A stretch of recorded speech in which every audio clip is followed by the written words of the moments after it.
Look at this, these bamboo ribs, and there are so many of them. This is the inside of a traditional Kyoto umbrella. It takes about a month to make, and it's made by multiple craft people. Some of them are spending their entire careers mastering just one part of the process. And when it breaks, people don't throw it away, they repair it. One umbrella, decades of stories. In a world where we replace everything instantly, what does it mean to truly cherish something? Today, I want to explore that question. And then I'll be honest, I didn't expect an umbrella to make me rethink how I treat the things I love, but it did. Hi, I'm Satomi Takayama, a Japanese artist based in London. On this channel, I share inspirations I'm collecting for my creative journey ahead. Art, craftsmanship, design, and the stories behind them. I'm on my way to meet Wagasa craftspeople at Hiyoshiya in Kyoto. They've been making umbrellas since the late Edo period, over 160 years. A couple of months ago, I walked into a craft gallery in Kyoto, and I saw something that completely stopped me.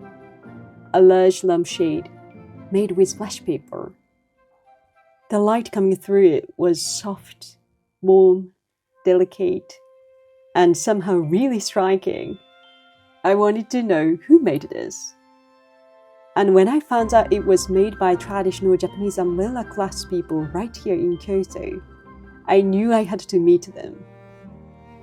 This is a Kyoto Wagasa, a traditional Japanese umbrella, made entirely from natural materials, bamboo, wash paper, and plant-based oil. And seeing it in person, it's even more striking than I expected.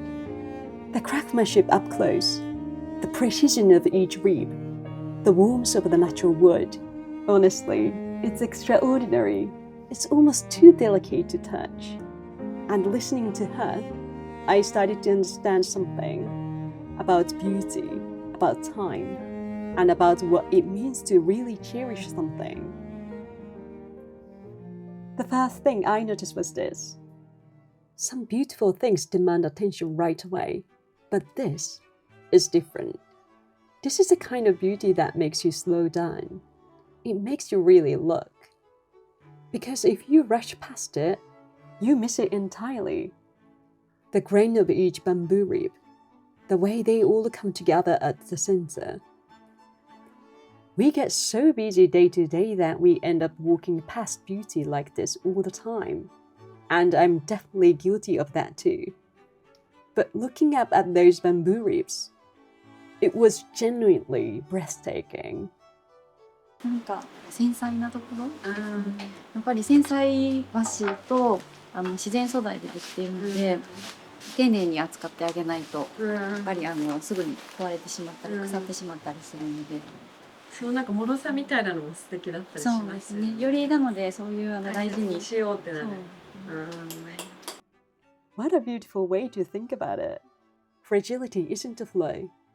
It's the reason you want to take care of something. And that care is built into every little detail. Then she explained something I'd never thought about before. 和傘と洋傘でよく違うねってなるのがこのひだの部分なんですけど、洋傘はこれが外に出て畳まれる。折りたたむ。確かに。しまわれる形に。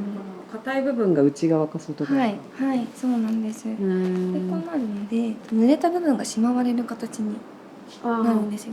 なのでお着物とか。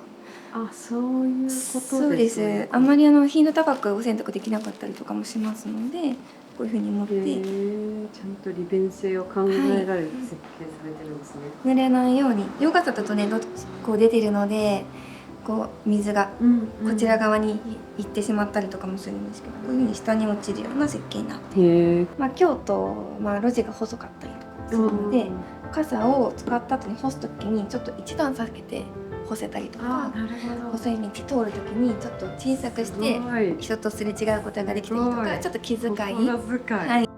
Every detail, every gesture, thoughtful, designed around care, not just for the umbrella itself, but for your clothing, and even for the people around you.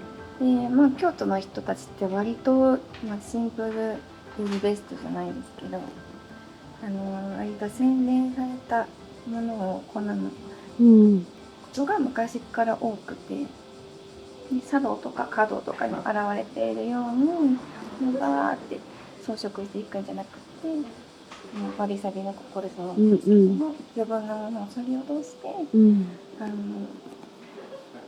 真理といいますか、そういったものを突き詰めるっていうのは形からですね。There's something very cute about that. Beauty isn't about adding more. It's about stripping things back, finding what's essential, and staying with it.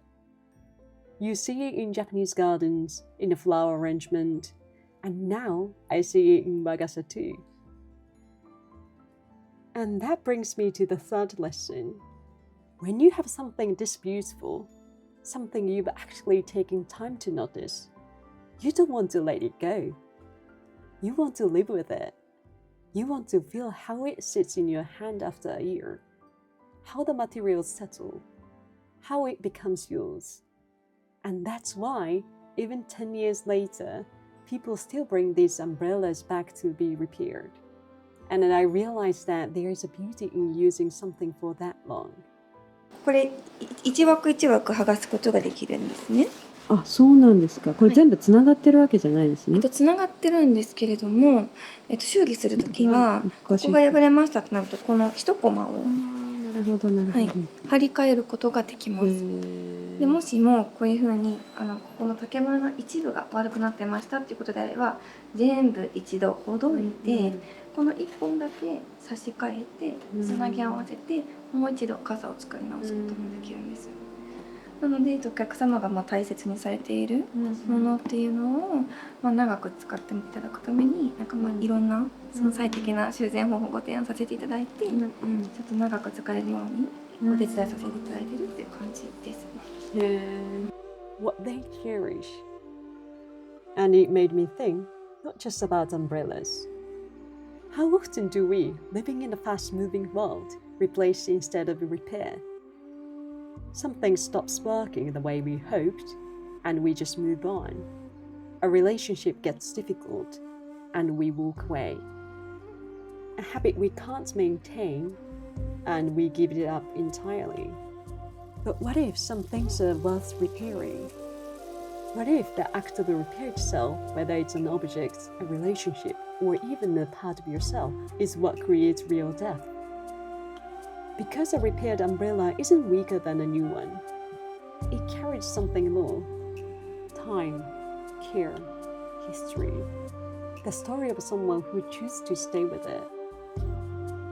Behind this one umbrella are many hands.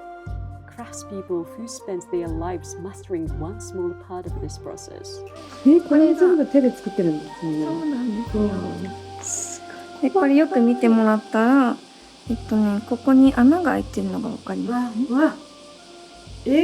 そうなんです。でここの間に竹骨をこう挟んでいくんですね。それを綿糸でつなぐんですよ。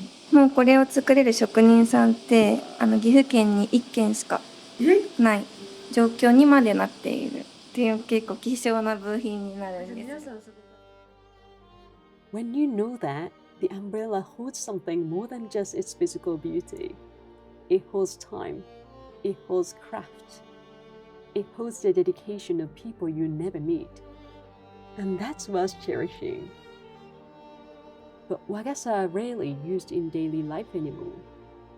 So the fifth generation craftsman started asking, how do we bring this beauty to more people? 開発ストーリーがありまして、和傘って先ほどちょっとお話しさせてもらったんですけど、油を引いて天日干しをするんですね。雨を弾くように。そうです。お外で干すんですけども、その時にこうやって傘を開いてパッて見た時に、やっぱりさっきおっしゃってた和紙からつける日の光ってすごく綺麗だったなっていうふうに、今5代目なんですけど当主が感じて、それから照明を作ってみよう。Still discovering new beauty in the craft they had devoted their lives to. This is one of the most beautiful examples of a traditional craft finding its place in the modern world. not by losing what makes it beautiful, but by finding a new form. After visiting their workshop, I kept thinking about how I want to bring this kind of beauty into my own life and into my work. I would love to have one of these in my space to appreciate, either the umbrella or one of those lamps. I'm just really drawn to things made with real care now. And that's something I want to carry into my future projects too. Whether it's a space, a collaboration, or something I haven't fully figured out yet. Because when you know the story behind something, the craft, the time, the hands that made it, it changes how you feel about it. So I would love to know, is there an object in your life that carries that kind of meaning for you? Something you cherish not just for how it looks, but for what it holds? Please share in the comments. If you want to see more of Hiyoshiya's work, I've linked their information below. And the lamp I mentioned is on display at Kyoto Amplitude. Definitely worth a visit if you are in Kyoto. Also, lately, I've been traveling across Japan meeting craftspeople like this, and I would love to eventually share all of this as an ebook or something. If that's something you would be interested in, you can sign up for my newsletter. I'll share updates there first. Next time, I will be sharing my visit to an indigo dye artisan in Kyoto, someone who has spent decades perfecting one single color. There's so much to learn from that, so stay tuned. Thank you for watching. See you next time. Thank you so much for watching today's video. Oh my god, that umbrella was stunning, wasn't it? Actually, there was this like huge one, like a really big one. Did you see that? It's meant for commercial spaces or festival or like temples. And now I want to have one and display it somewhere. I think it would make such a beautiful statement piece and like a real focal point in the room. And when someone visits, I could share the story behind it, like the craftsmanship and beauty.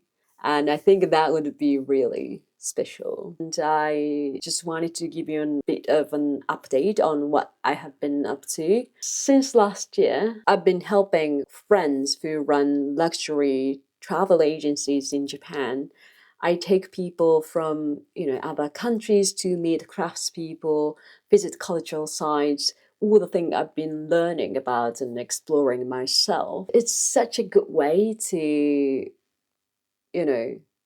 share what I have learned. And next month, I'm doing something so exciting. I'm spending a whole month guiding a photographer from the US around Japan, just chasing cherry blossoms. We are going from west to east, south to north, visiting all these beautiful sakura spots. I don't think even most Japanese people would do this, a whole month just visiting sakura spots. I'm so excited. I'm pretty sure that I will be completely exhausted by then, but I want to share parts of that journey with you somehow. Maybe on Instagram or maybe here, we will see. And in 2 weeks, I'm also helping with pottery tours and other craft experiences. Honestly, I want to share all of this, not just on YouTube, but maybe as an ebook or something, because I just simply want to share what I have learned with more people because it's been such a beautiful experience for me.